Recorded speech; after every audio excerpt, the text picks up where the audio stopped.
Hello, everyone, and welcome to the latest episode of the Metabolism and Menopause podcast. My name is Stephanie, and I am your host and CEO of VitalityOET. We are a women's nutrition, health, and fitness company that focuses predominantly on women's hormones, particularly as they start going through perimenopause and onwards.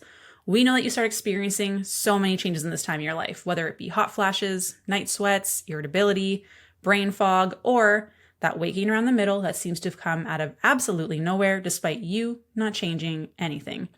So you go back to your tried and true methods of cutting calories, cutting carbs, doing a bunch of cardio, yet it seems like nothing is working. You're putting in all this effort and it's not really showing, or the scale actually starts moving in the opposite direction than what you want.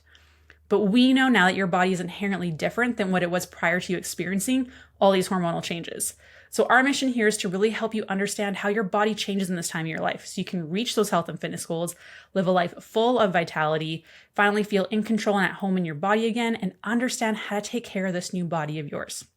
So on this episode, I have three of my wonderful coaches on with me. I have Coach Amy, Coach Kirianna, and Coach Beth. And we did a poll in our Facebook group because we have a lot of education stuff in there, but the question we asked was, what do you wish that you would have known about perimenopause and menopause sooner? And a lot of things came up, and I feel like this is something a lot of you can probably resonate with. So we want to kind of go through all these different things women wish they had known, dive into them a little bit deeper, talk about what our clients have experienced, what we're seeing, conversations that we've had, how we've helped clients tackle these things. And I think it's just good for all of us to give our perspectives. We've all worked with very different clientele, different stories, different experiences, how we tackle things. So we wanted to just dive into this stuff. And the first thing that was brought up multiple times was that they were surprised that perimenopause and menopause is so much more than just night sweats, and that there are a lot of things that you can do to really help yourself. So when we're talking about this, and your periods are stopping, you have the hot flashes, but it's a lot of years that you can have symptoms. People think it's just this 1 year of menopause where it's 1 year without a period, but perimenopause can be a year of symptoms, 10 years of symptoms from your hormones going up and down, up and down. So coaches, let's start with Amy. Let's say, what were some of the bigger symptoms that you've seen in your clients that they complain about or they didn't realize was a symptom of perimenopause until they started working with us? Yeah, I think a huge one that kind of takes people by surprise is the disruptions in their mood, right?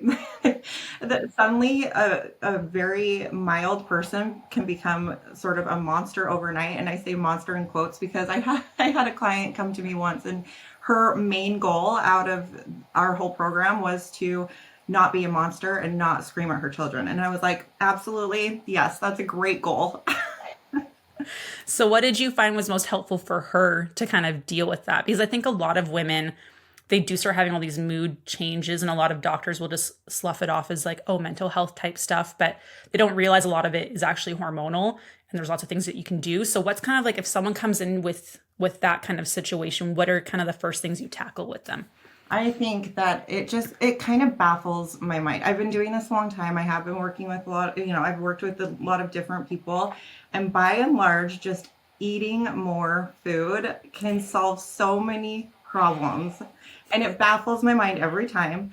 But simply just increasing the amount of calories and adding in carbohydrates and eating the right amount of macronutrients and making sure you're getting a lot of micronutrients with good food sources. Honestly, nutrition is such a huge part of it, and often a very, I think, overlooked part of it. Don't you think? Oh yeah, totally. I agree. I think carbs and food fix everything. I'm gonna be honest. Right. Bad day, have a snack. That's really the way to go. Yep. Absolutely. Kirianna, what about you? What do you find is a very common symptom that women come in with that they didn't realize was perimenopausal, or was a symptom they weren't anticipating to get? Because everyone says, people think it's hot flashes, night sweats, and your period stops, which we know it's a lot more than that. Mm-hmm, absolutely. Well, the first thing I'm going to say to add on to what Coach Amy was saying, I was in such a bad mood last night, and I was like, why can I, because I'm always so positive, I'm always practicing gratitude. I'm like, why can I not feel grateful? Why can I not find positive things right now? I was in such a bad mood. Derek took me out for dinner. immediately felt better. I was like, oh, this was my missing piece. I just didn't eat. Great.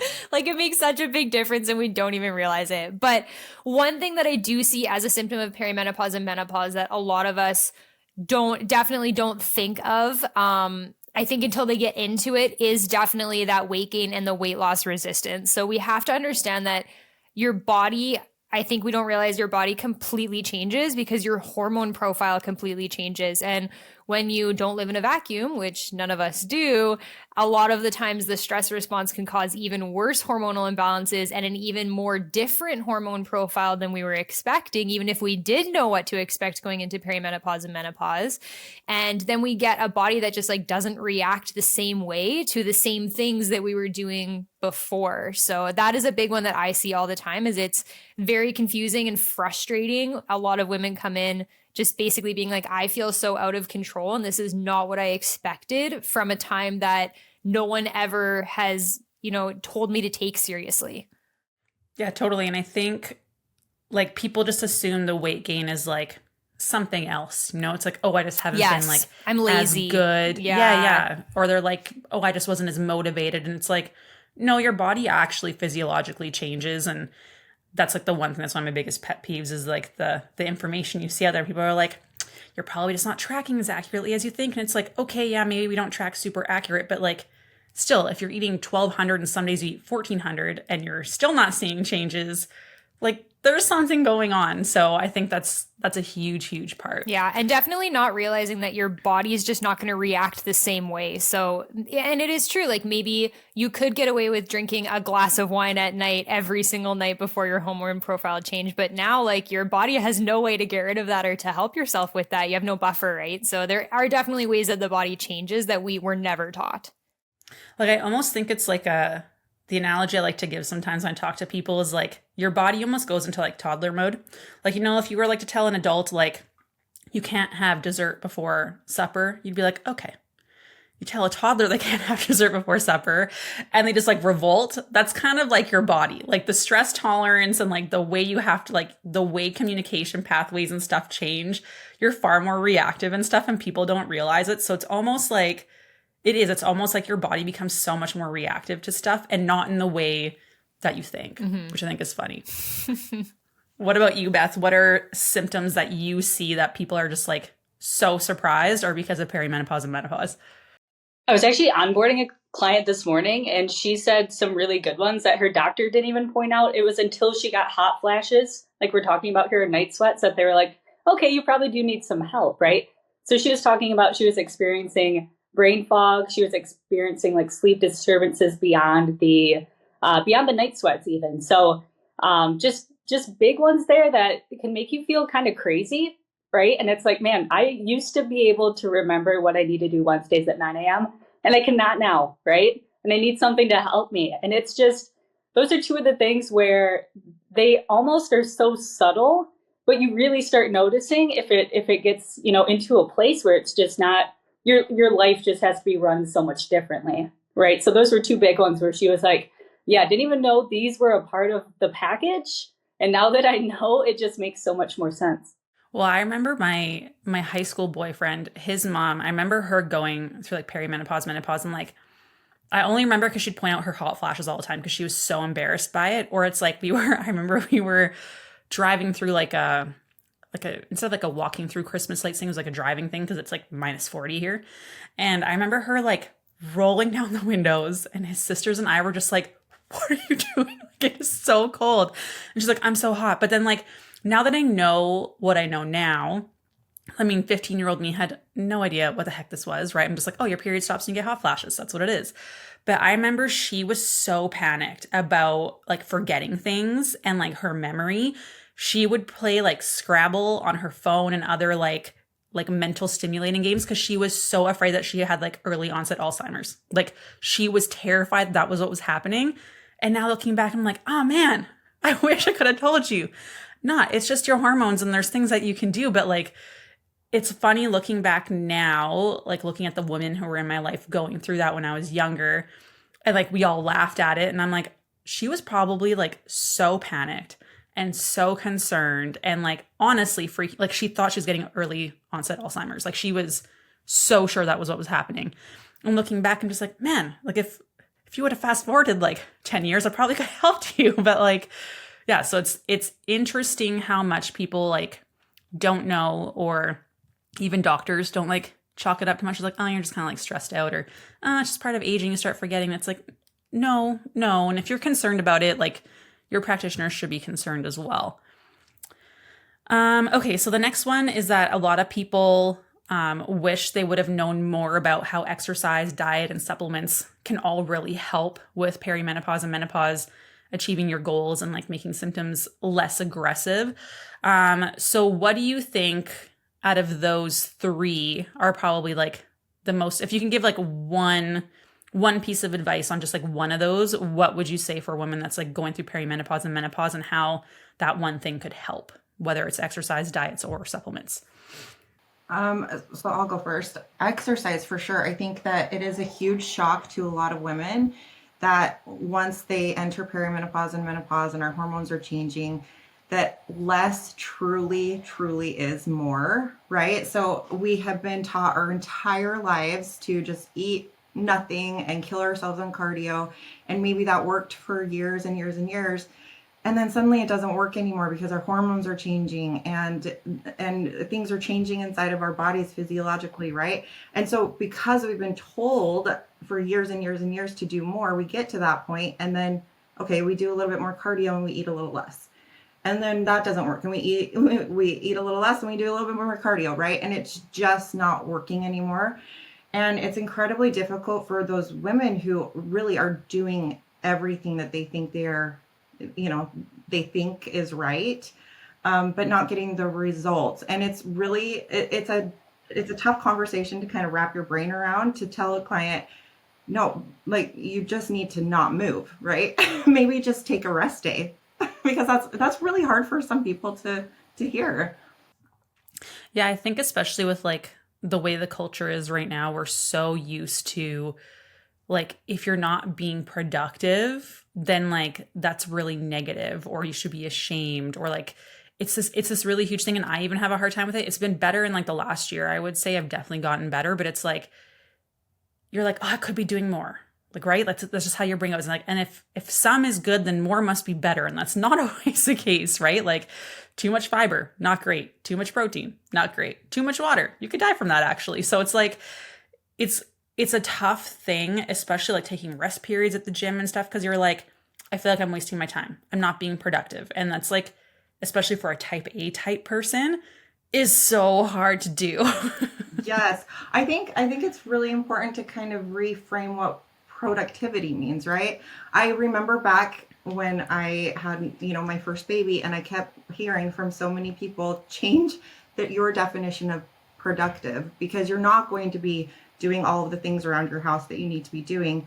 You are going to be snuggling that baby, and that's exactly what you need to do. So as we get older, we need to like snuggle ourselves and our aging hormones, Totally. I agree with that. What about you, Kirianna? What do you think? So I personally think that nutrition is the most powerful piece that is missed, because we see a lot of women come into the program that are already exercising really well. They're like, okay, well, I'm doing all the weightlifting, I'm walking, I'm getting my 10,000 steps in, or whatever it is. But they don't understand that the nutrition piece is so powerful when it comes to even just helping balance hormones. Because the more consistent we can be, the more safe our body is going to feel, which allows it to actually listen and respond properly. And exercise is a huge piece of that, because, after the age of 30, we start inherently losing muscle. And then that rate gets, a lot worse when we hit perimenopause and menopause. Definitely no doubts about it. But when we're not nourishing properly, and we're not eating consistently, and we're maybe consuming alcohol, or maybe we're focusing on the wrong things, like we're stressing a lot about good foods and bad foods, when really we should just be making sure that we're eating consistently and eating enough protein, I definitely think is the biggest piece. And remembering that consistent nutrition can actually help us reestablish communication between our brain and our hormone centers. So making sure that we remember that, like, nutrition is just so, so powerful. What about you, Beth? I'm going to be on team nutrition as well. Sorry, Amy. I know here we go. That this is odd for me as well. But so the nutrition, it is so crazy to me how, so people will come in, right, with, I've had women come in with, and all of them are part of the solution, right? That's important to remember. You can't just do one of these and your world's gonna change. But I do want to say, I've had women come in with an astronomical amount of hormonal symptoms, right, in their assessment. And it's like, whoa, what's going on here? And we haven't done a protocol, or not like an intense protocol, right? I don't have like a 12-step system these ladies are following. They're just improving the nutrition. We're eating more, getting carbs and getting protein in where it needs. And we can drastically reduce those hormonal symptoms by a ton, just eating the right amount of food, right? And then once we get there, let's start to add in these other things as well that can help, get them the rest of the way gone. But that's the one I see the biggest change in with making people feel better. So I have to tell you guys, I chose these three ladies for a reason because we have a lot of fun when we're chatting, and I love all our coaches. But I was like, for our first group podcast, I knew we'd get some little side jabs in here. So Beth and Kirianna, I would say, are like the sisters who love each other, but also like make the most fun of each other all of the time. Like it's just. So you'll hear subtle things. It's not them hating each other. This is just, it's sisterly love is what it is. So when Beth was like, I know I'm surprised too, Amy, it's because Beth usually will always purposely say something to counteract whatever Kirianna We intentionally says. Disagree. Yes. Steph, you put us on the same podcast, like just to stir the pot, I think. I did. It was going to be entertaining for me, and it's Amy's birthday. This is like her birthday Yes, present. happy birthday, Amy. Yeah. Wanted the people to see what goes on in the group chat. She doesn't want to be the only one witnessing it, I think is really what's going on. I just want to share with you guys so badly, like, the community of the coaches that we have. Like, it's just, we are just a big family, and like, we still have those little dynamics and stuff. It's so fun. Like, you guys will like love seeing us on group calls. It's hilarious. So we're probably gonna do more of these just because I enjoy them, to be honest. Okay, so then another thing, so this is a lot of like more the mental side of stuff where women didn't realize like the anxiety that they could start experiencing and how that can really affect their lack of confidence, or lack of confidence can cause more anxiety. And then like also the other side of the spectrum where it's like you feel like you're actually insane and like you have crazy bouts of rage or just emotions where like you don't feel like you're in control. And this happens with all hormonal imbalances. This happened to me when I got off birth control. And like I've told you guys in the past, like my hormones were messed up. Like I didn't know that we would ever be able to have kids. So the fact that we're pregnant is like very exciting.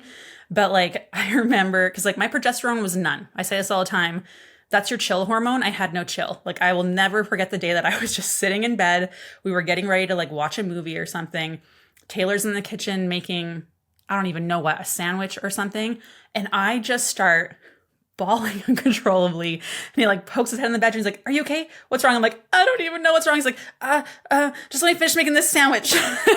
He came into bed and he like, just like tried to talk to me and comfort me. But like, and then I was like getting upset with myself. So I'm like, I have no reason to be upset. Why am I like emotional this way? And like feeling not in control of your body is like, I'm a type A control person too. So for me to not feel in control of my body is like the most uncomfortable thing ever. And I think this is something that a lot of women experience. So ladies, is there certain client stories that you remember of them like talking about like maybe a situation or how that has improved or things like that? Because I think that's a pretty common story or feeling that people feel and don't realize this can actually have a ton to do with hormones. And that might just give them like a little bit of peace of mind of like, okay, I'm not actually crazy. Like there's things that I can do and I'm not the only one. Because I don't think this is something a lot of women talk about. I would personally say probably more than the majority of all of our clients come in with pretty severe anxiety and like anxiety and worry that maybe they had before or didn't have before that has gotten exponentially worse going into perimenopause and menopause. And we also have to remember that, as Steph said, we actually have two metabolites of progesterone. And progesterone is the hormone that helps us not be anxious, and it helps calm us down, and it helps to relax us. And so when we don't have levels of those anymore, or a lot of people, stress will cause less progesterone, even more so than the onset of perimenopause. Those things can actually play roles in the level of other chemicals that also help you feel good, like oxytocin, right? So it's a chain reaction, unfortunately, that we see where the anxiety is caused by more than just one thing, but usually all of those things come together to like create this perfect storm.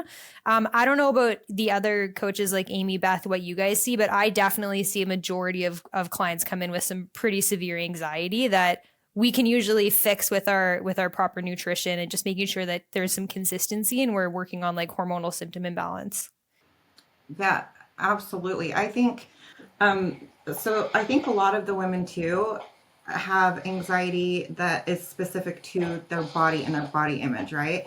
So I absolutely agree with everything Kirianna just said. And once we kind of, address that stuff, then I think it's a great idea to kind of address the mindset part of it, right?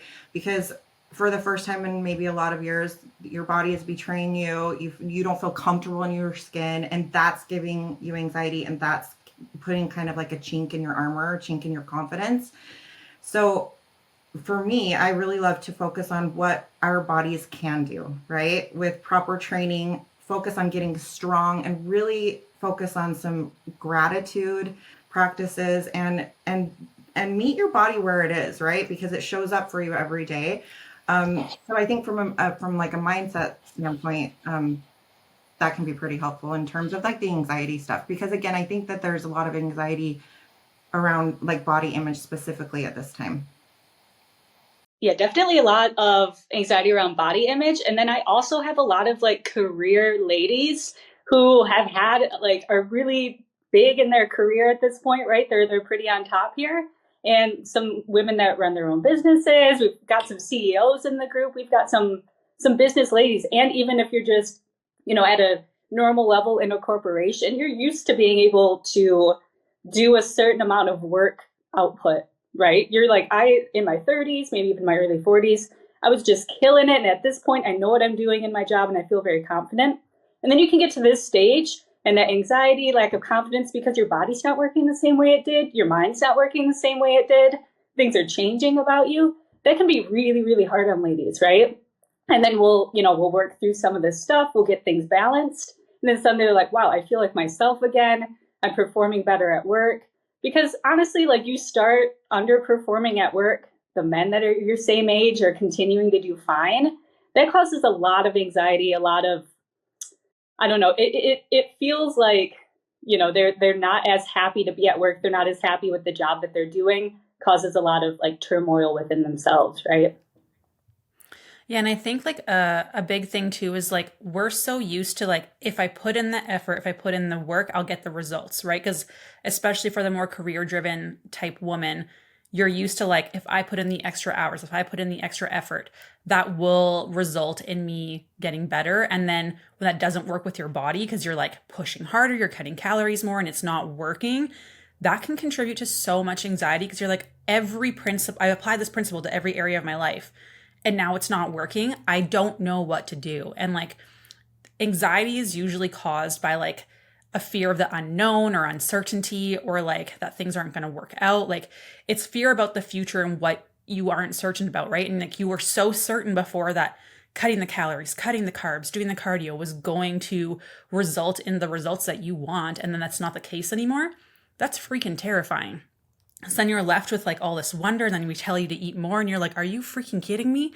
Everything I've ever been taught is telling me that if I eat more, like that's not a solution. Like that's not gonna work, right? And I think we are so afraid of that aspect of things. And then I think that comes with a lack of education too, which is like a big thing that women always talk about. It's like doctors tell me there's something I can do, like just take this medication and hopefully it'll get better, but the weight still isn't changing and there isn't enough information about our bodies. And like, that's really where we like, it's part of our mission. It's like, we want to teach you about how your body changes so you can feel in control again and feel good and like understand how to take care of this new body of yours. Like that's the whole purpose and mission behind Vitality. This is why we do what we do, because this is a story and narrative that we hear all the time. And I think education is like so comforting when you finally understand why things are the way they are or why things aren't responding. Like for me, I mean, having a baby is like pretty freaking terrifying. Like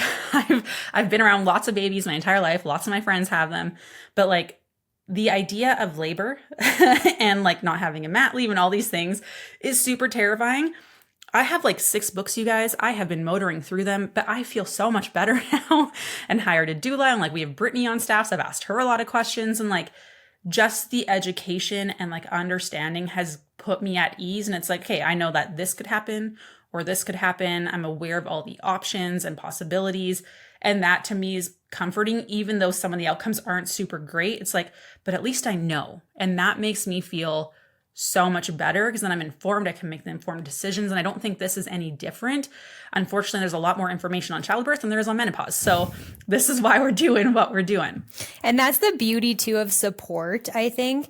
And I think a lot of people don't understand the value of not necessarily having a coach, but like having someone who can help you through it, because the anxiety piece is a vicious cycle where the lack of productivity can cause the anxiety because your body is changing. But then the things that you do to try to, combat the anxiety, like exercising more and maybe eating less and like trying to control your variables in the way that you think is the right way, will cause everything to get worse. And then how do you break that cycle? Because it's so hard on your own when you've lost the confidence and you are your own worst critic. It almost is for a lot of people. Like we see people that come into stuff, you can probably attest to this. Like we see people that come into consultation calls that have been trying to do it on their own, and they just can't, because they cannot get over that anxiety and that fear and that lack of confidence in themselves. And they almost need someone to push them past that, like, quote unquote comfort zone, even though they're not comfortable, that comfort zone that they have, in order to actually make that change and start feeling better and start trusting the process of doing the opposite thing that they've ever been told to do by almost everybody else.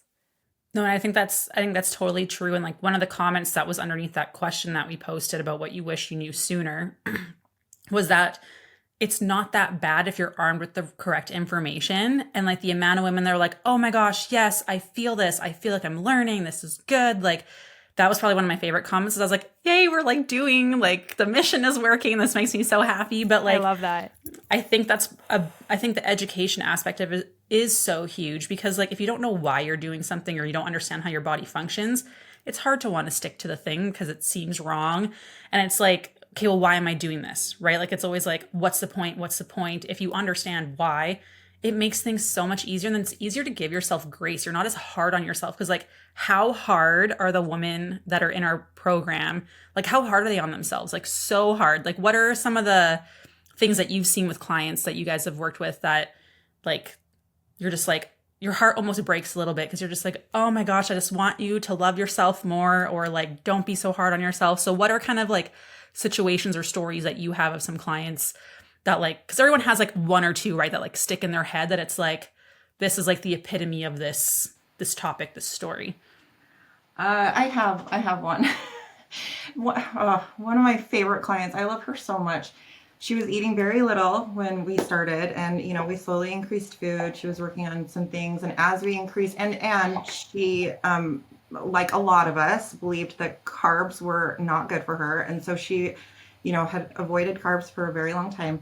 So as we were kind of working through this and increasing food slowly, she messaged me one day and she said, I had a bagel with cottage cheese on it, and I was so happy. I thought I was in Disneyland. I just like start crying. I'm like, oh my God. Go eat another bagel, please. Go eat 3 more bagels. It was so great. I mean, she had just been restricting herself for so long that a bagel made her feel like she was at Disneyland. So bagels make me feel like I'm at Disneyland too. I totally understand. But that was one. I loved that. That's what I'm going to think about every time I eat a bagel now. Yeah. And I'm probably going to be exponentially happier now. Bagels make me feel like I'm at Disneyland, but because I can't handle gluten that I've had a really bad meal at Disneyland. That's like, I get where you guys are coming from, but like in a really like GI distressful sort of way. Oh my gosh, I love you guys so much. Yeah, Beth has gone through the ringer with some gut health stuff. She's good and on the mend now, but gluten to her just, not buds. Her and gluten are like her and I. Oh my god, yeah, Kirianna is Beth's bagel. So I make you feel like you're at Disneyland, even if it's torture. Is that what you're saying? Thank you. Yeah. Bringing up roller coasters, so it's going to be a long podcast. Oh man. Beth, what about you? Who's like a story of a client that like was really hard on herself and then like ended up on the other side? Yeah. I've got one client in particular who, we've been through the ringer as well, as far as like really difficult on herself, right? Like I'd get a message probably twice a week being like, my body is not working. This is not working.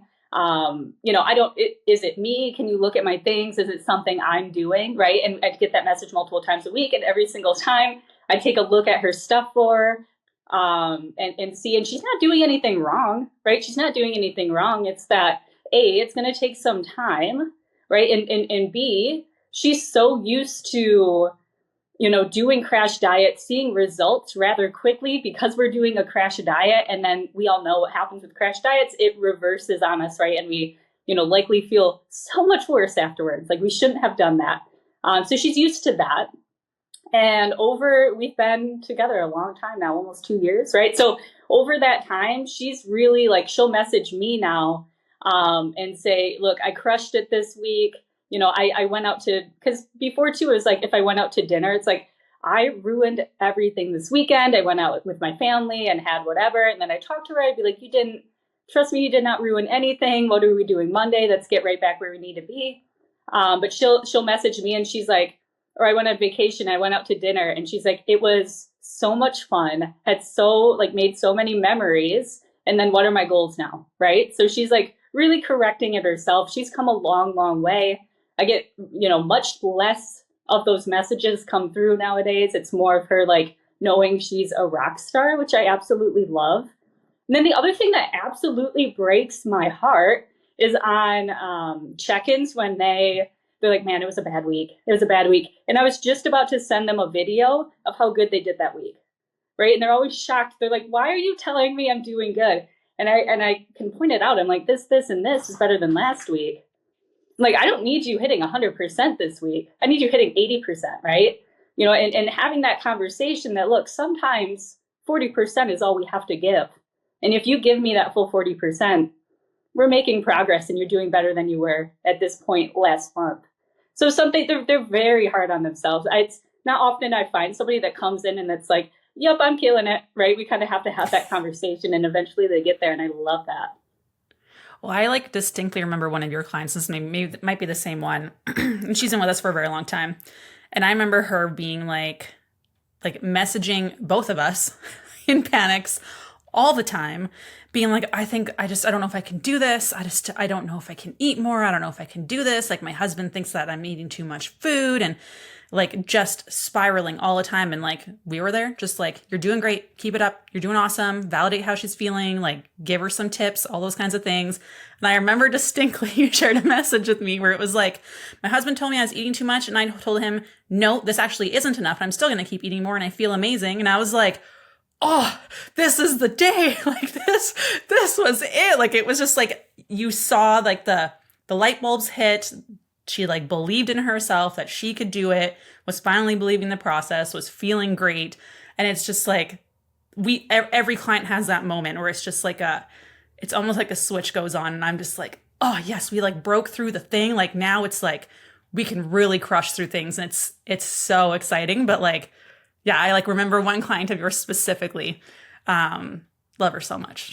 She's grown so much. What about you, Kirianna? Yeah. Okay, so here's the thing. As Beth was saying, we don't see clients come in that are like, I'm crushing it. I'm doing 100%. I'm doing so well. I love myself. I like love my body. You know, obviously we get clients that are coming in that want changes.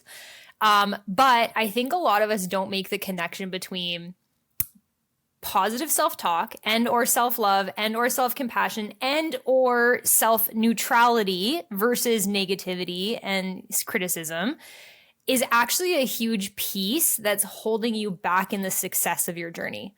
And, you know, of course, all of us have so many stories about client mentalities and mindsets changing along the way. But it is, you know, I've had so many clients that don't actually start seeing really positive results until their mindset starts to shift and until they start truly believing in themselves. Because we have to understand that your brain and your mind and your limbic system, which is your emotions and how you think about things and how you feel, directly controls every other process in your body. And if you are constantly criticizing and constantly talking negative about yourself and constantly stressing about the foods that are good and bad and constantly calling yourself fat and constantly doing this and constantly doing that, and it's all negative, chances are you are actually contributing to the way that you're feeling from the way that you're thinking, which is so unfortunate and like really hard, because how do you change that? A lot of us have grown up this way. We've been raised by deprecating parents, or we have been raised by a society that's constantly telling us that we're not good enough, or our worth is tied to our productivity and tied to the size and the number on the scale being as small as possible. And it gets really tough when this is like a core value, when it's ingrained. And so it's going to take a long time for people to see changes, and it's not going to be linear. We're going to have days that are like, even all of us coaches, I'm sure, like we have days where we don't like ourselves either. And you know, it's not going to be linear, but I specifically remember one client, I still have her. I love her. She's going to know exactly who she is, I bet, because we just talked about this recently. But every single check-in she would send me at the beginning was, I need tough love. Tell me what else I need to do right. And she was like crushing it. Like she was just like best client, like 80, 90%, 99% compliance, crushing the week. And she was like, I need tough love. I need you to like get me back on track. I need you to like talk to me, like give me a tough conversation. Like I need it. Tell me what to do differently. Tell me what to improve. And I was like, you're doing great. You're doing awesome. Like these things are all like, let's change this. Let's improve this. This is amazing. Like keep doing what you're doing. And it took her probably 6 months for her to start being like in the check-ins, instead of like, I need tough love. Tell me what I'm doing wrong. She's like, no, I'm good. Like, I'm good. Things are great. And then this week she's like, I'm seeing changes. And like just the fact that that mentality has shifted, and she's been like, we've been seeing changes for a long time, but she's truly starting to believe it. And the changes are now starting to happen faster in conjunction or in correlation with her mindset fully turning around and being super positive, and like her believing in her own hard work and her own journey, which is just like super amazing to me. So that's a big one that recently just happened. Well, and I think that's also goes hand in hand with the like idea of like, it's got to be tough. Like I've got to work harder to get results. We have to grind and suffer. Yes. Yeah. Like I love the comments of like, I'm surprised this isn't harder. And I'm like, yeah, because like, what's the point in overcomplicating stuff? We're going to take one thing at a time, make sure you master that, move on to the next thing. But like, I think people anticipate like it's going to be a grind. I have to like work really, really hard. And that's not to say you don't have to put in effort, because you do. Just because you pay someone doesn't mean you're going to get results. So you need to do the work. That's like in paying an investment person to like help invest money. But like, if you don't contribute and like put money into things, nothing's going to happen, right? So like, you need to like be active in this. But like, I think also it's like the way we perceive ourselves, like we put limitations on ourselves almost. And the more that we argue for those limitations, we get to keep them. That was like a quote from, I think it was Craig Groeschel. And it's like, the more that you argue for the limitations, the more that you get to keep them. So it's like, I'm not working hard enough.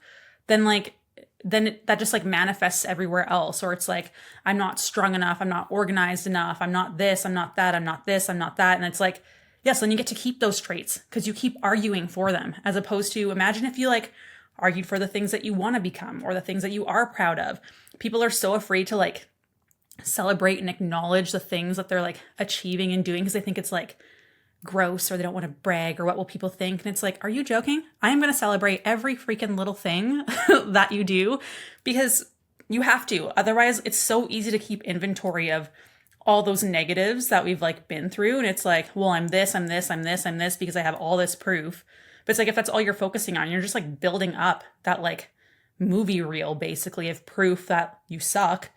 Whereas like if you actually started acknowledging and like verbalizing, I did this, I'm good at this, I did this, then you're like building up this like movie reel of all the proof that you are changing and you are improving. And I think we're almost afraid to do that because we're like, what if I lose it? Then I'm not that person anymore. Like we're so afraid of that aspect of things. And it's like, I just wish people would fight for who they want to be and like argue for like their positive traits more than they would for their negative, quote unquote, negative traits or the struggles that they have or the limitations that they have. Because like, can you imagine how different their perspective would be and how much happier they would be? Like if I just focused every day, I'm still fat, I have this hormonal imbalance, I have this, you're not going to have a good day. And it's going to be really hard to want to keep going. Whereas if you're like, man, I'm crushing it. Like right now, a goal that I have, you guys are going to laugh, because Taylor does the dishes in her house. And I mentioned on the podcast that I'm getting good at rinsing the milk out of my cereal bowl. He pointed out that in fact that was false, that I thought I was doing this and I'm not. So I'm on day 4 of a streak of rinsing out my bowl in the sink because he like loads the dishwasher up because I do a terrible job. So it's like, I'm not focusing on like clearly the million times that I haven't done this. I am a person who rinses out their bowl after they're done eating. This is who I am now. And I know that sounds like silly, but it's like, it's just something like that. And it's like, if he hadn't told me that, so like on a podcast literally 3 weeks ago, you guys, you can listen to it when I said I was doing a good job. That was in fact false. It was my lovely Taylor, checked me pretty hard. He's like, are you though? And I'm like, oh, darn. Taylor's the real MVP, to be honest with you guys. He's always keeping, he's the best. Keeping care of you for sure. All the time. He's gonna be such a good dad. Okay, so the next thing that women were surprised about when it came to perimenopause and menopause was that hormonal imbalances can cause a lot of inflammation. It can cause things like heart palpitations, anxiety came up again. So when someone's dealing with inflammation, and we're talking about like perimenopause and menopause with them, I think a lot of them think they have to go on like this extreme diet of like cut, and like the odd person might. We've probably had maybe 3 people in our program and we've had to do like a more advanced protocol, and like we've had hundreds and hundreds and hundreds of women, actually probably thousands at this point, come through our program now where that wasn't the case. So how do you navigate that conversation? Because I think a lot of women, inflammation and like blood sugar in particular too, because those two kind of go hand in hand, is a really big concern for them. So how do you have that conversation and like navigate improving that without them thinking they have to be like massively restrictive? Because like if anyone thinks of blood sugar and inflammation, they're like, I gotta do something drastic, when like really it's not. So how do you guys kind of have that conversation? How do you kind of mentor them through that? Because the mindset around that can be really hard to navigate. I would say that's probably one of the biggest things when it's like a specific, like not medical thing, but like, you know, health thing that ways. People's perception as to what has to happen is pretty wild from what we actually do with people to improve them. So how do you guys navigate that? I think my clients would probably all say, which is going to surprise each and every one of you, but I'm pretty chill, right? So even if there's like something going on that, you know, it's like, oh yeah, blood sugar is definitely out of control here. We've got some inflammation. We're seeing that, things like that. It's, you know, my perspective, and I think a lot of, you know, obviously a lot of the coaches here perspective, less is more in a lot of these situations, especially if we can fix something with doing less. Why wouldn't we, right? Why wouldn't we fix something doing less and then going through a giant protocol maybe we don't need, and it might actually cause more inflammation. It might cause things like that. So as far as like blood sugar, just focusing on like, hey, are we eating the correct like meals, right? Do we have carbs, fats, and proteins at our meals? And then are we, every time we have a carb, are we putting protein or a fat with that, right? Are we doing everything we can in this situation to manage our blood sugar? And if we're not, that's probably going to be the easy fix, right? And same thing with inflammation. Like how often are you actually like sitting down and doing some de-stressing? Are we doing any feet on the wall? How often are we doing that through the week? Do you do any box breathing? Do you do anything like that extra outside of like work, come home, do a really intense workout, and then go to bed? Is that kind of your day, or can we add some more things in there? So I think, starting at that less is more tactic does wonders for people, because if they come to me and they're like, oh my gosh, I'm worried about this, this, and this that my doctor talked to me about, and I'm saying that, everything we're doing right now, and I haven't added that much to your plate, like you're like, you can add more. And I'm like, nope, we're stopping here, because this is going to fix it, right? And we don't have to bog down your life with extra if we don't need to. I would piggyback onto that and say, I think alcohol is a big one, and probably a really difficult conversation to have, right? Because if we're doing all of the things, right, and if you want to, check off all of these boxes, and you're doing all of the things, and you're really dialing things in, but you're still having even one glass of wine a night to wind down, you're doing your body a giant disservice. Physiologically, it's just gonna mess things up for you, and it will cause so much inflammation. It will disrupt your sleep. I think that alcohol is one of those things that, just like eating little and doing a ton of cardio, we have been kind of fed some untruths about alcohol, I think, that we have to unlearn. No, a glass of red wine really, truly isn't in your best interest. And we need to know that, right? It's not actually going to help you relax after a long day. It's actually just going to make everything worse, unfortunately. Yeah, absolutely. I've talked to a lot of women that inadvertently drink a lot of wine after their day because it's the only way that they can like cope with how bad they feel. And then when they start to feel better by incorporating proper nutrition and things like that, they end up just inherently drinking less, because they're like, I realize that I don't need it to like feel good anymore, right? So if that is you, do some reflection on maybe why that's going on. But conversations that I have with a lot of clients would first and foremost be like differentiating between inflammation and water and fluid retention, and things like that first. So like, what is truly happening? Do we feel puffy, or do we feel retained in terms of fluid? Maybe it's a sodium imbalance or like a cortisol thing for sure. Or is it truly inflammation? Do we have joint pain? Do we have other signs of inflammation that your body's actually releasing these inflammatory cytokines? Because we can deal with them very differently, right? But I think definitely, again, begrudgingly agreeing with Beth that I know what is happening. Steph just did this to bring us together, Beth. I swear. We're bonding, you guys. We're bonding. Team building. But what is that, Beth? This is mandatory bonding. We're forced bonding. Yeah. Forced family time. It's like therapy over here.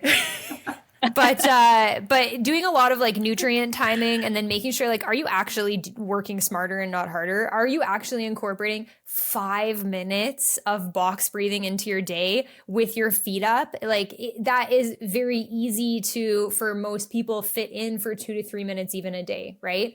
So even doing minimums of like working smarter instead of harder, and feeling empowered doing that, and like actually feeling differences in your body is a really important aspect. But there are so many things that we can do lifestyle wise. You do not have to take supplements. You do not have to do all of these crazy things to help reduce inflammation or help reduce fluid retention, or like just help you feel better and reduce stress at the same time. Yeah, and I think I want to piggyback off Amy's comment a little bit here about the alcohol. It's like so many women focus on like eating super clean. I'm not having anything processed. I'm like eating the best I've ever eaten. And it's like, okay, but wine and alcohol, those are all actual toxins for our body. Like there is no actual benefit to drinking those, like at all for our health. Zero, none. There's nothing there.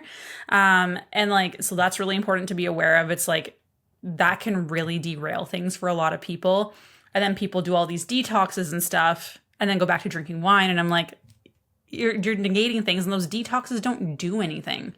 You're just pooping a lot because you're not eating, and then you're lighter because things are empty, but like it doesn't do anything for you to take those teas and doing those juice cleanses and stuff. Like those don't do anything for you. And I think when people start to realize how their body functions, I think that helps a lot as well.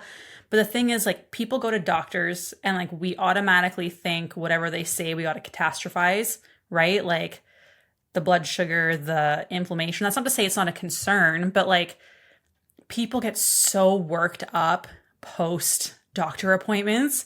Like I think every single client we've ever had that's been to the doctor, especially when they first start our program and like we haven't gotten into the meat and potatoes of stuff yet, like they come back like so panicked. And then I get people sending me messages of like, look at my lab results. Like we're 6 months in, my A1C went down. That's great. And people think that like their A1C should drop right away, but it takes like, it's like 120 days before your cells actually turn over enough for you to see if your cells have improved in your insulin sensitivity. So like it's not even a good measure. It's like you have to give it time.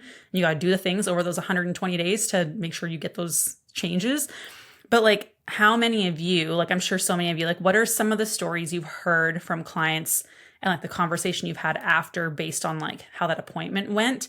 Like I've actually had a woman be like, I told my doctor that I wasn't coming back because he was terrible and didn't understand women's health, and I was going somewhere else. I was like, good for you. Like sometimes you got to fire our doctors. I've done it plenty of times. But like, what are some of the conversations or like comments or concerns that come post like doctor conversation for you guys? Because like, I mean, you guys have way more clients than I do because I run the business now. But like, what are the conversations you guys see on a basis? Because I mean, it comes in my DMs all the time, but like, what are your clients experiencing? I frequently see doctors giving nutrition advice that is completely wrong. So like not even just wrong from like a diet perspective, but wrong from like a macronutrient, biological, chemical compound perspective, which is crazy to me. And a disclaimer, I think there are a lot of really amazing doctors out there. And I think that there are a lot of medical professionals that do educate themselves on nutrition. But I also think that there are a lot of doctors that certain med schools, like you have less than 30 hours of nutrition training in all of med school. Like think about how many years you're educating yourself to become a doctor, right? So there is a lot of misinformation. And I definitely think like I had a client who came in recently who her doctor forced her to take pictures of her food. And like she didn't have to do this, but she's like, I feel like I have to prove something to my doctor, right? Because I like this is a medical professional. We have like an inherent amount of respect for them because they are helping us with our body, right? And so she forced this client to take pictures of her food, and the very like no empathy. My client brought in pictures of her food. My client is in a fat loss phase. She's not eating as much as she should be for like maintenance. So she's already in a calorie deficit. And this doctor looked at her plate of food and told her, you are lying. This plate of food is over 1,000 calories, because she had a baked pork loin, which is actually the leanest cut of pork. And she had like a veggie stir fry on the plate. And she specifically tried to look at that. And I was like, okay, hold on. First of all, even I, a coach who's been working in nutrition for 15 plus years, would never be able to look at a plate of food and tell you exactly how many calories was in that plate of food until I asked more questions, first and foremost.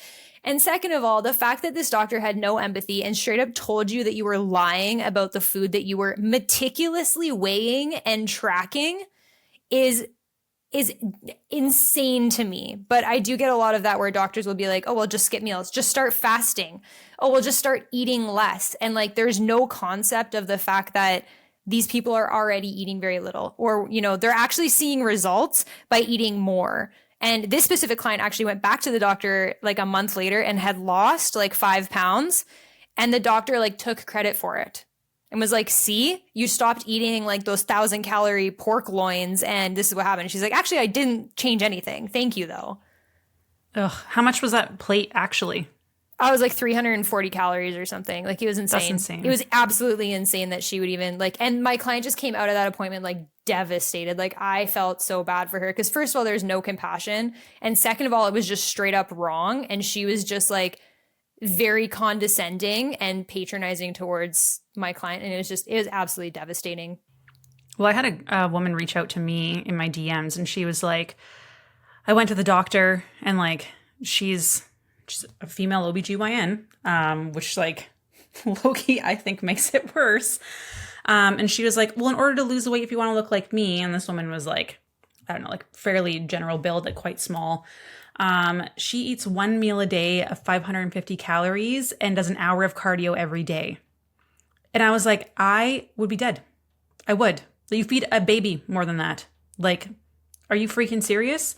So it's like, but then she's like, oh, well, she's the proof. Like she looks that way and she's a doctor, so she must know. And I'm like, I promise you, if you do that, your organs will legitimately stop working. Like there's no freaking way that's enough energy to like keep everything functioning the way you need to. You might lose weight because you're losing all of your muscle. You're gonna have blood sugar issues, like crazy. And then I had another woman message me and she like showed me the report. The doctor wrote that she was obese in red pen in 4 different spots on her chart. And I was like, dude, she gets it. She's actively trying to lose weight. How is that freaking constructive or helpful information? You just made her feel like garbage. Like I actually sent her a voice note and she like voice noted me back and she was like crying. And I'm like, okay, this is one person's opinion. Honestly, I would go to a different doctor. Here's what I would recommend. Cause she's like, he just told me to eat less, move more. I'm like, hey, here's like some actual specifics on what you can be doing to improve. Try this for 2 weeks, message me back. We'll reassess. Like insane. Cause that's not helpful information. Amy, what about you? What are some client stories from post-doctor stuff? Yeah, I mean, the nutrition is a huge one. It's infuriating. It happens all of the time where we're trying to, increase calories and we're in the middle of a reverse diet and we've made so much progress. And then they go to their doctor and they're telling them to go back to 1,000 calories a day. It's infuriating. But on top of that, I think the quickness to prescribe pharmaceuticals, right, is a huge one. HRT, there's absolutely a place for it. There are absolutely people who can benefit from it. Rarely, in my opinion, should it be the very first step, right? There's so much we can do to support our own production, our own natural hormone production, even in perimenopause and menopause, just simply with lifestyle changes, nutrition changes, stress management. Again, I think that there is a place for it, obviously, but I think that there's a lot of things we should do before we get to that point, in my opinion. Well, and like with HRT, it doesn't help you lose weight. Like people think that it's like magically going to help them lose weight. It doesn't directly impact your metabolism. Like it won't, you might feel better in terms of like some energy, some brain fog, anxiety, like those kinds of things. But when it comes to like your body composition, nothing's going to change until we actually like address the root cause and improve your metabolism and put on some muscle mass and make sure you're eating enough food. And like the amount of people who message me on a daily basis who go, I've been on HRT for like 3 months and nothing has happened. I'm like, it's not going to. It's not going to happen. And I remember listening to a podcast with, I think it was Dr. Gabrielle Lyons, maybe, or maybe Jolene Brighton. Anyways, they're both doctors, and they were saying how the medical system gaslights patients so much, especially women, especially during perimenopause and menopause. And that the question that the person interviewing them might have been a mind pump, honestly. They were like, do you think that there is like do doctors overprescribe? And she's like, yes. And he's like, okay, elaborate on that. She's like, people do it too much and they shouldn't. Next question. Like it was just like end of story, period, done. Yeah. Beth, what about you? What are some client stories you have or like what you hear? Yeah, I have one specifically, and she had just started. She was feeling really good about our plan. It made sense. This is what we're doing. This is where we're going, timelines, all of that stuff. And then she had her doctor's appointment, right? And doctor was not very happy with the plan. He was not very happy with what she's been doing. And she was asking him some more questions, even about Dutch test. Doctor does not believe in Dutch test, does not think that is going to tell her what needs to tell. And she had come into our call crying, and I felt terrible for her because she had gained some weight over the past year. Perimenopause, hello, this is what's happening. We just need to learn how to deal with it, right, and get it into a better spot. And of course, what I find often is that they want to remove some carbs, right? They want to take away from the carbs. And I had this, talking with the client.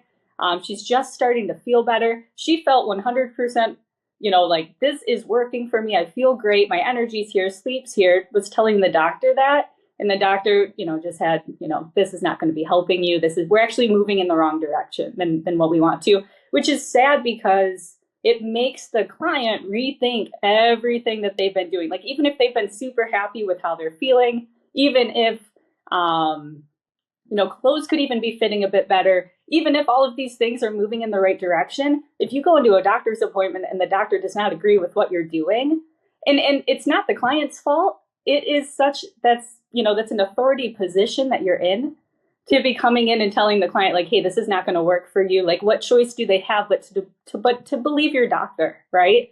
So that's a really hard position for clients to be in. But we talked, we're on the right path. You are feeling better. Here's XYZ, why we're going to continue doing what we're doing. She felt better after that. But that's a hard conversation. It is. And I think it's it's a shame because, anyone who's been on a consultation call with us or messaged with me in the DMs, the amount of questions I ask or that we ask on calls is insane. We'll ask about sleep, stress, energy, digestion, past dieting history, current diet history, your anxiety, your emotions, your support. There's so many things that we ask. And it's insane that if someone is increasing their calories and we're seeing improvements in every single area, but because they read a book one time 30 years ago, which we all know is very outdated because academia takes 20 years for things that are current right now to actually make it into academia and be have enough studies to do the things and then actually be put into the medical system. We're looking at 20 to 30 years. Leaky gut 20 years ago, people used to laugh about that. Now it's a diagnosed thing called intestinal permeability, and it's an actual diagnosis, but doctors used to make fun of that 20 years ago. So it's even though we see very clear signs of improvement, but because it disregards one principle that they learned X amount of years ago, then they're telling you to change it. It's why wouldn't you do what's helping your client feel good? That doesn't make sense. To me, that's not client care. That's just you being ignorant to everything they're telling you. You're choosing not to listen, which is insane. And I think that's a really tough thing. And again, there are really great doctors out there. I've heard great experiences, but unfortunately, the 80% of women that we talk to, that's not the case, and it sucks. So hopefully there's some more changes and stuff coming down the ropes where there's a little bit more support and a little bit more education, or a willingness to learn. Because even there's some scientists in the field that are very well regarded that now I do not follow from statements they've made about women's health. And I was so happy to see Dr. Bill Campbell, he made a post saying, I have seen so many women comment on different posts saying that they are eating little calories, they are working out, they're doing all these things and things aren't working, but we can't break the thermodynamics, calories in, calories out. He's but clearly there's something else going on and I'm going to start digging into this more. And I was freaking thank you for someone being maybe there is something else out there.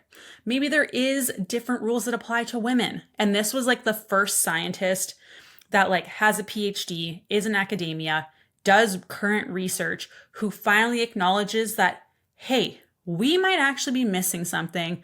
Hey, maybe we didn't get it right.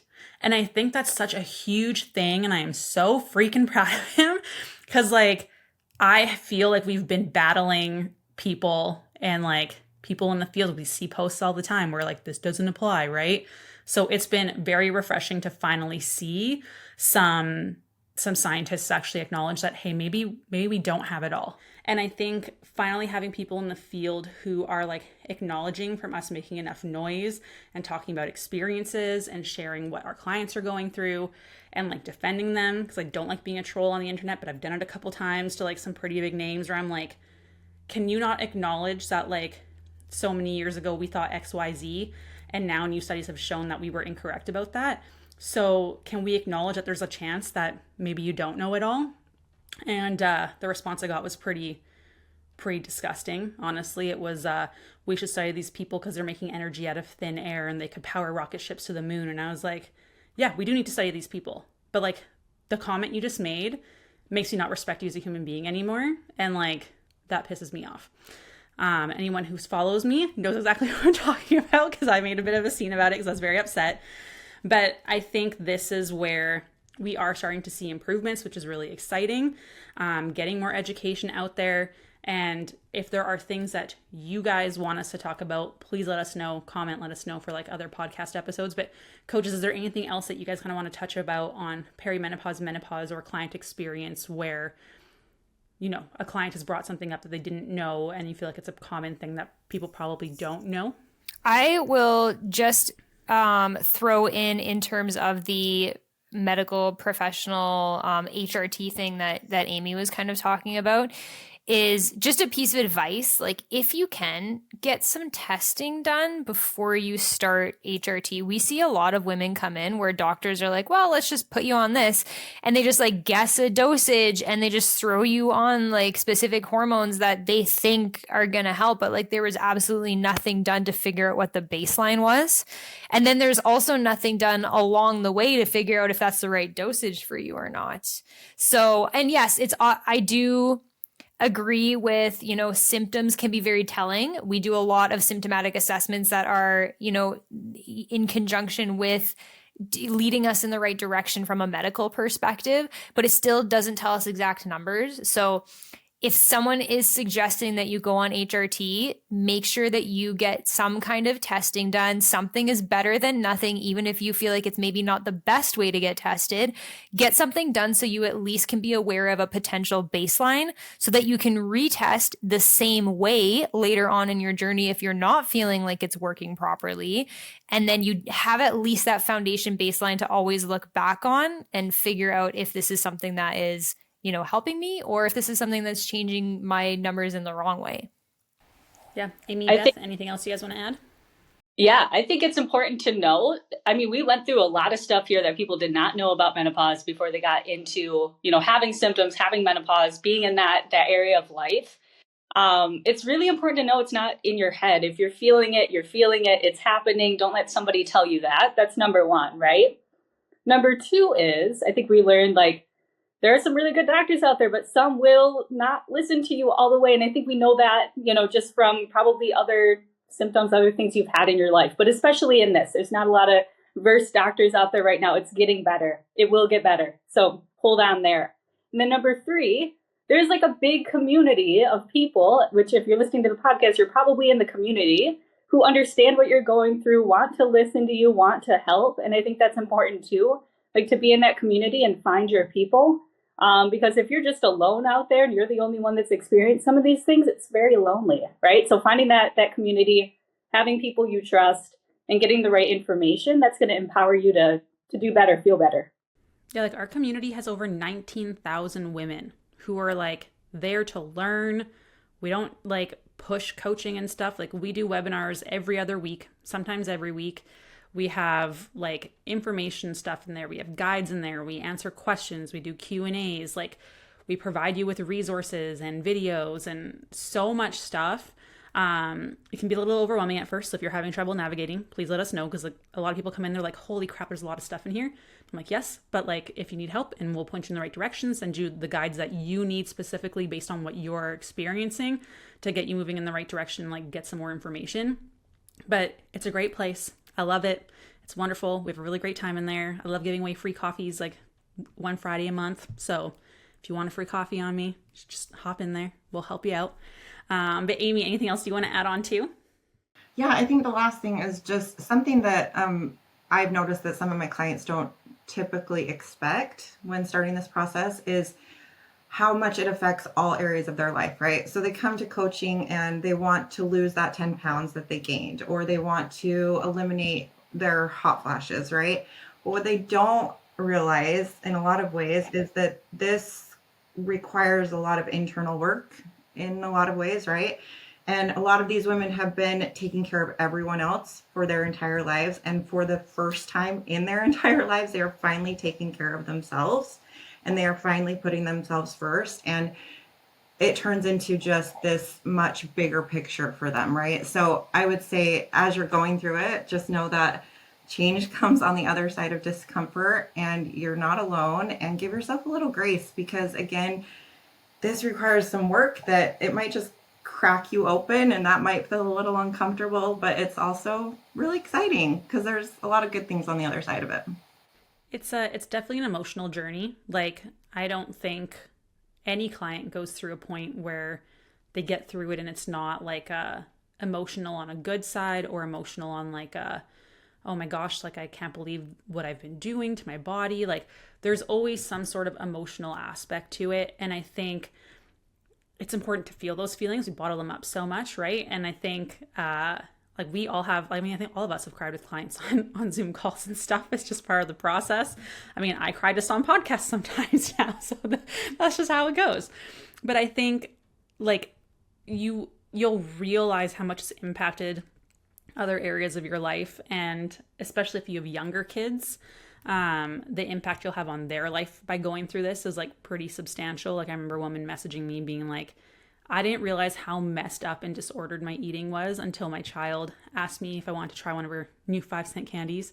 And I did. And she was like floored and so excited that I ate this like penguin candy. And I was like, that is amazing. But like, she didn't realize how much I was impacting her kids and like the message that probably was sending to them. Like, there's a lot of aha moments where it's like a little bit of a reality check. And like, she messaged me crying, like that was a big deal for her, but it is an emotional process. It's going to take time. It's going to be scary. But that's what we're here for, like to ask all the questions. So join the community if you have any questions, because we just want to provide you with all the information so that you're not left in the dark. Invite your friends, join them, share the podcast. Like I don't care how many people we end up coaching. Like the big mission is like, it should not be this hard to understand how your body functions and how to take care of yourself and actually feel good. So I want all this information. This is why we do the podcast. It's free. We don't monetize it. We don't do ads. So like, just share it so more women don't feel alone, that they know that there's something else on the other side, that it's not normal to feel like garbage. Like, it's common. It's not normal. This is what we're here for sharing. So I hope you guys had a good time on this podcast. Kirianna and Beth did less bickering than I thought they would, which is awesome. You're welcome. We all bonded a little bit more. It's because I'm here, the peacemaker. I'm the peacemaker. Yeah. Amy is the peacemaker. Amy was gonna hold on, she's like, cut it out. Okay, I hope you guys enjoyed this podcast, and we will talk to you soon. Bye. Bye.